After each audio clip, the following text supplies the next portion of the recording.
Assalamualaikum warahmatullahi wabarakatuh. Pada kesempatan kali ini kita akan membahas bab 2 dalam mata pelajaran Bahasa Indonesia. Masih bersama saya Ibu Anita Kusuma Wardani, Sarjana Pendidikan. Adapun bab 2 untuk kelas 10 itu adalah tentang biografi. Kompetensi dasar yang harus kalian capai adalah 3.14 sampai dengan 4.15.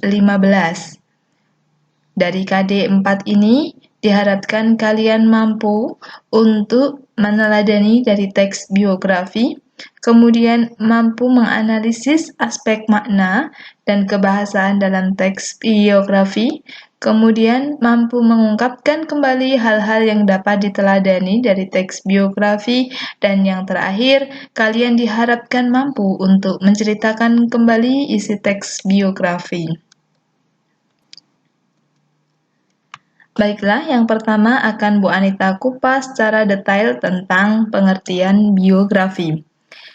Jadi, biografi itu adalah sebuah teks yang menceritakan tentang riwayat hidup seseorang. Misalkan Bu Anita menceritakan riwayat hidup B.J. Habibie. Itu namanya biografi. Jadi, seorang tokoh atau ulama atau orang yang sangat penting itu kita buat cerita hidupnya, maka itu namanya biografi.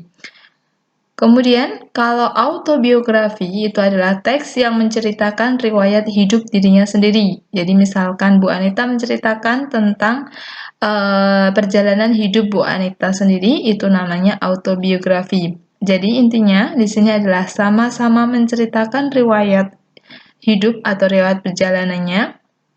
Hanya saja jika biografi itu yang menceritakan orang lain, kalau autobiografi menceritakan dirinya sendiri. Adapun ciri-ciri dari biografi, yang pertama yaitu biografi menceritakan kisah atau perjalanan hidup seorang tokoh. Kemudian yang kedua, menggunakan beberapa unsur kebahasaan, bisa berupa kata hubung, kata rujukan, kata kerja, kata waktu, aktivitas, dan tempat. Ketiga, paragraf dalam teks biografi adalah paragraf narasi dan deskriptif. Dikatakan deskriptif karena di dalamnya menceritakan tentang kehidupan seseorang secara fakta, kemudian naratif karena isinya berupa cerita. Kemudian yang keempat, strukturnya terdiri dari 3 bagian, yaitu mulai dari orientasi, kemudian kejadian atau peristiwa penting, dan yang terakhir adalah reorientasi. Ciri yang kelima yaitu pola pengembangan teks biografi bersifat kronologis. Kronologis itu adalah artinya urutan waktu, jadi mulai masa kecilnya sampai dengan ia wafat. Kemudian unsur-unsur yang harus ada dalam teks biografi. Hal-hal yang harus kita tulis pada teks biografi. Yang pertama yaitu data pribadi tokoh. Jadi yang harus ada dalam teks biografi yang pertama adalah tentang data-data tokoh, mulai dari nama, tempat, tanggal lahir, nama orang tua, kemudian jumlah saudaranya, nama saudaranya, riwayat pendidikan, riwayat pekerjaan. Itu terletak di paragraf pertama. Kemudian yang kedua yaitu tentang perjuangan. Jadi apa yang sudah diperjuangkan oleh sang tokoh tersebut diceritakan di paragraf berikutnya. Jadi data pribadi tokoh itu bisa lebih dari 1 paragraf. Kemudian diikuti dengan perjuangannya. Jadi setiap poin itu bisa lebih dari 1 paragraf. Kemudian yang ketiga yaitu keberhasilannya. Jadi apa yang sudah dilakukan sang tokoh dan menjadi sebuah prestasi itu kita masukkan ke dalam paragraf berikutnya. Kemudian keistimewaannya. Jadi punya keistimewaan apa? Di situ bisa ditulis di dalam teks biografi. Kemudian struktur teks biografi. Di bagian ciri-ciri tadi sudah disebutkan bahwa ada 3, yaitu orientasi, batang tubuh atau bagian isi, dan reorientasi. Jadi orientasi itu berisi tentang identitas tokoh, mulai dari nama tadi, nama, tempat tanggal lahir, nama orang tua, nama saudara, kemudian riwayat pendidikan dan riwayat pekerjaan, itu adalah bagian orientasi.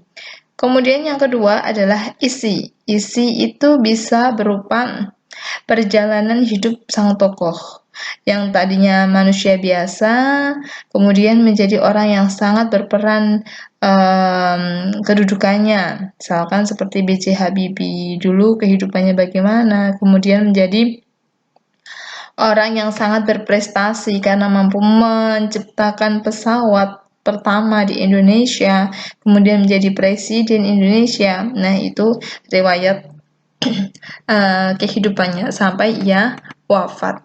Itu ada di bagian isi. Kemudian yang ketiga yaitu reorientasi. Reorientasi itu merupakan bagian akhir dari teks biografi yang berisi tentang kesimpulan serta pandangan penulis terhadap tokoh yang diceritakan. Jadi bagaimana pendapat kita terhadap sang tokoh tersebut. Itu adalah bagian dari struktur teks biografi. Kemudian kaidah kebahasaan teks biografi. Di sini yang pertama adalah menggunakan kata ganti orang ketiga karena menceritakan orang lain, maka kata ganti yang digunakan adalah ia, dia, atau menyebut namanya. Kemudian yang kedua yaitu banyak menggunakan kata kerja tindakan. Tindakan untuk menjelaskan peristiwa. Misalkan ada bermain, itu kata tindakan.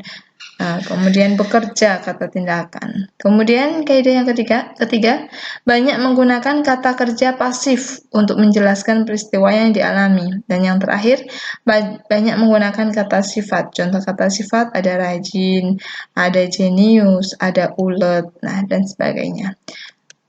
Nah, di sini Bu Anita tampilkan sebuah contoh cerita biografi dari Raden Ajeng Kartini. Ada beberapa paragraf di sini. Nah, mulai dari paragraf yang pertama itu menceritakan tentang tanggal lahirnya, nama lengkapnya. Kemudian paragraf kedua itu tentang pendidikannya. Nah, itu berarti masuk ke mana? Jika masih masuk ke identitas, maka ini masuknya ke orientasi. Kemudian dilanjutkan dengan perjuangannya apa, kelebihannya apa, di situ masuk ke bagian isi, kemudian bagian akhirnya adalah reorientasi kesimpulannya. Demikian yang dapat Bu Anita sampaikan tentang biografi. Jadi intinya pembelajaran kali ini adalah pengertian biografi tadi adalah teks yang berisi tentang riwayat hidup seseorang tokoh. Kemudian kaidah kebahasaannya tadi sudah Bu Anita sampaikan, ciri-cirinya juga sudah, strukturnya yang terdiri dari 3 bagian juga sudah Bu Anita sampaikan. Hanya 4 poin utama tadi dari inti bab kedua kelas 10. Demikian yang dapat saya sampaikan. Jika ada yang belum paham bisa ditanyakan pada grup Bahasa Indonesia. Tetap semangat dalam belajar dan tetap patuhi protokol kesehatan. Bu Anita akhiri, Assalamualaikum warahmatullahi wabarakatuh.